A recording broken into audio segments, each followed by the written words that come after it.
बारामती पोटनिवडणूक बिनविरोध होण्यासाठी प्रयत्न करू, विनंती करायलाही लहानपणा वाटत नाही असं विधान प्रफुल्ल पटेल यांनी केले। तर सुनेत्रा पवारांची शत्रुत्व नाही पण संविधानाचा अधिकार म्हणून उमेदवार दिला असं हर्षवर्धन सपकाळ म्हणाले। दरम्यान 9 एप्रिलपर्यंत अर्ज मागे घेता येणार आहेत।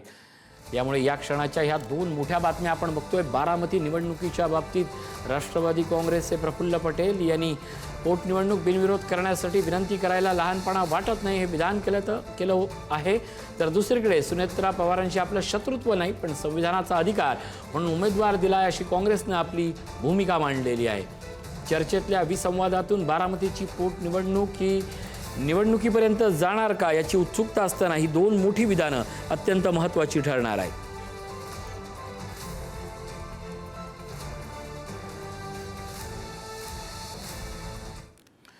दरम्यान बारामती पोटनिवडणूक बिनविरोध होण्यासाठी प्रयत्न करू असं प्रफुल्ल पटेल म्हणतायत। तर विनंती करायला लहानपणा वाटणार नाही, बारामतीची निवडणूक ही बिनविरोध व्हावी याकरता आम्ही प्रयत्न करू, विनंती करू असं वक्तव्य प्रफुल्ल पटेल यांनी केलंय। आमच्या नेत्यांच्या बिनविरोध निवडीसाठी आपण प्रयत्न करणार असं प्रफुल्ल पटेल यांनी हे विधान केलंय। आम्ही शेवटपर्यंत प्रयत्नही करू, विनंती करू। आम्हाला कुठेही विनंती करायला आम्हाला असा काही लहानपणा वाटत नाही।